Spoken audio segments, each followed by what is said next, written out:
हमें हमारा पैसा चाहिए, वरना सरकार को उखाड़ कर फेंक देंगे।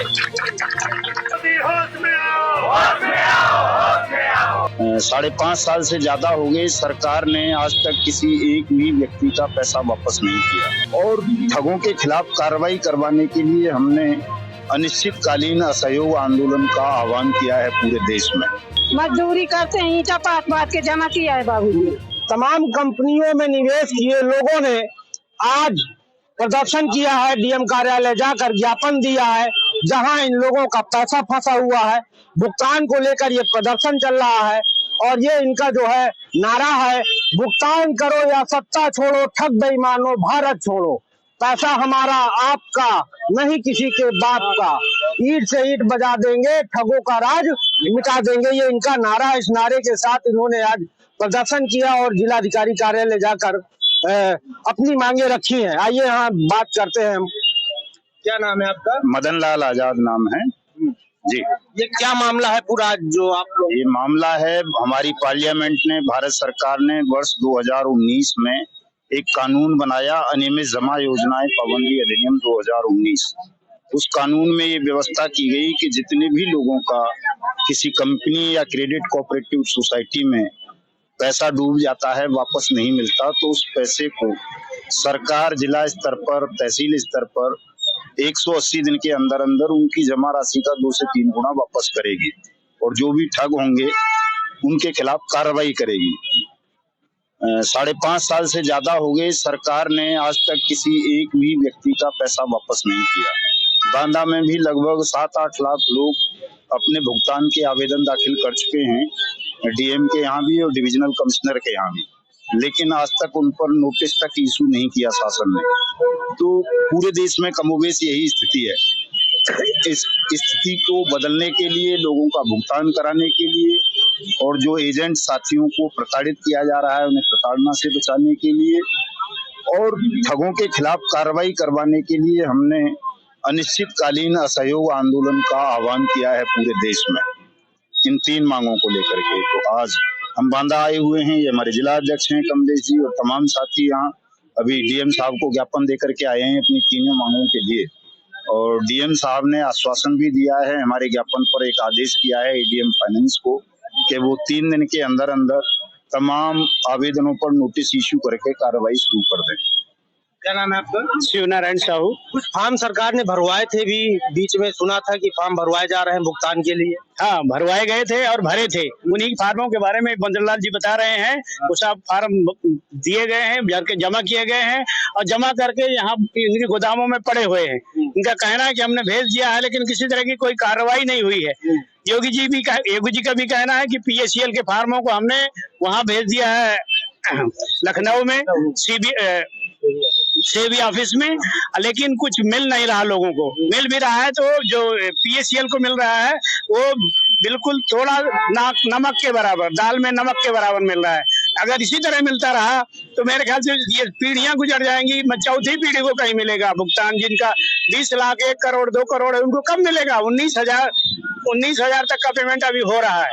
इससे आगे पेमेंट कब करेंगे ये लोग? और बाकी कंपनियों के पेमेंट हुए हैं। हाँ, पीएसीएल के पेमेंट हुए हैं, हो रहे हैं। 19,000 तक के पेमेंट हो रहे हैं अभी। उसके आगे भी और कार्रवाई है, लेकिन लोढ़ा कमेटी के लोढ़ा साहब ने मना कर दिया है कि अब जो है इतना हमारे ऊपर आ रहा है कि हम इसको पूरा नहीं कर पाएंगे, इसलिए सरकार खुद ही अगले आदमी को नियुक्त करे। हाँ, इस तरह की कार्रवाई चल रही है। तो अभी तक भुगतान होने की कोई संभावना दिख नहीं रही है, इसलिए सब लोगों को लगना पड़ेगा। और यहाँ के जितने प्रशासन है, मोदी जी को, प्रधानमंत्री जी लगेंगे, प्रधानमंत्री जी आदेश करेंगे, तभी सब काम होगा। तो ये अभी तक जो सरकार ने भुगतान के लिए सब भरवाए, तो क्या दिखाओ मात्र था, ऐसे टहला दिया लोगों को?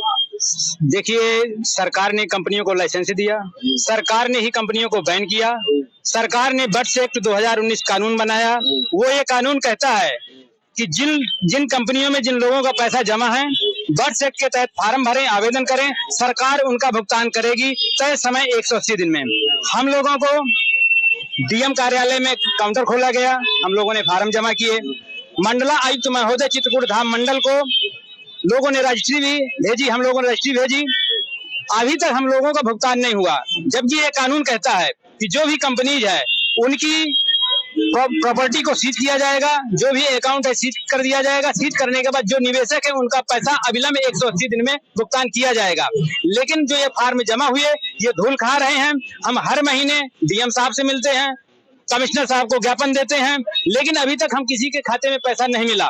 हम आपके माध्यम से मुख्यमंत्री योगी जी, प्रधानमंत्री जी नरेंद्र मोदी जी से ये दरख्वास्त करेंगे, निवेदन करेंगे कि जब आपने कंपनियों को लाइसेंस दिया, वो कंपनियां हम तक आई और हमारा धन जमा कराया और आपने ही कंपनियों को बैन किया, तो हमारा भुगतान क्यों नहीं आप कर रहे हैं? या तो आपको बैन करना तो हमारा भुगतान पहले कर देते, इसके बाद बैन करते। ये जनता का पैसा है, ये गाड़ी कमाई का पैसा है। हम आपसे भीख नहीं मांग रहे हैं, ना हम आपसे लोन मांग रहे हैं, ना कर्ज मांग रहे हैं। हमें हमारा पैसा चाहिए, वरना सरकार को उखाड़ कर फेंक देंगे।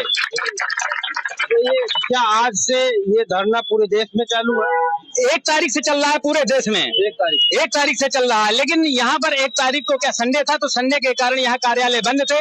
यहाँ पर हम लोगों ने 2 तारीख का चयन किया और अनवरत अनशन पर बैठे रहेंगे। ये लगातार जारी रहेगा जब तक हमारी मांगे पूरी नहीं हो जाती, हमारे खातों में पैसा नहीं आ जाता, जब तक हम धरने पर बैठे रहेंगे। हम आपसे निवेदन करेंगे, उम्मीद करेंगे कि ये हमारी मांग को शासन प्रशासन तक लोगों को दिखाने का काम करें। तो आप लोगों का भी पैसा फंसा हुआ है? कितना पैसा फंसा? अरे हमारा बहुत, हमारा 4 बंद है। तो एक में 60,000 रुपया है, एक में 30,000 है, एक में 15,000 है, एक में 15,000। क्या करती हैं? मजदूरी करते हैं, ईटा पात के जमा किया है बाबूजी। अब कौन मजदूरी नहीं, बूढ़े आदमी का लगभग 1 लाख रुपए तक का आपका फंसा। हाँ, 1 लाख। हमारा हम केता नाम है। क्या करती हैं? हम मजदूरी करते हैं। मजदूरी करते हैं। यहाँ जितने सब मजदूर करने मजदूर वर्ग के ही लोग हैं। कितना पैसा फंसा? 4 लाख रुपया। 4 लाख आपका फंसा? आपका 60,000 बाबूजी हमारा फंसा है। आपका 15,000। तो कुल मिलाकर ये आप देख सकते हैं पूरा भीड़ जो है। आप एक बार कहूँगा कैमरामैन से सबको दिखाएं घुमाकर। यहाँ जितने लोग यहाँ मौजूद हैं तो ज्यादातर लोग यहाँ मजदूर वर्ग के लोग हैं, गरीब लोग हैं, जिन्होंने मेहनत कर खून पसीना बहाकर वो पैसा इकट्ठा किया और अपने बाल बच्चों के लिए, अपने भविष्य के लिए वो पैसा जमा किया कि हमें कुछ लाभ होगा, कुछ मिलेगा। जो बड़ी बड़ी योजनाओं को बताकर लोगों से पैसा जमा कराया, लेकिन आखिर में क्या हुआ कि कंपनियां भाग गई, कंपनियां डूब गई और इन लोगों का पैसा जहां का तहां फंस गया। अब ये गरीबों ने किस तरह से पैसा कमाया था वो यही लोग जानते हैं। जब सरकार उनको जो है रजिस्ट्रेशन देती है, उनको अधिकृत करती है, तो जिम्मेदारी भी सरकार की ही है कि इनका पैसा लौटे। कंपनी भाग गई, डूब गई, उस पर इनका कोई दोष नहीं। आपने उनको अधिकृत किया था, आपने यहाँ समाज के बीच भेजा था, तो आपकी जिम्मेदारी है कि आप इन गरीबों का पैसा वापस कराएं। और ये इन्होंने चेतावनी भी दी है, अगर पैसा वापस नहीं होता तो अनिश्चितकालीन ये धरना तब तक जारी रहेगा जब तक खाते में पैसा लोगों का नहीं आ जाता। बांदा से श्रेष्ठ यूपी के लिए दीपक कुमार पांडे। यूपी की हर खबर देखने और उनसे अपडेट रहने के लिए हमारे चैनल श्रेष्ठ यूपी को सब्सक्राइब और लाइक करें। साथ ही बेल आइकन को दबाना ना भूलें, जिससे हमारे हर वीडियो की जानकारी आप तक पहुंचती रहे।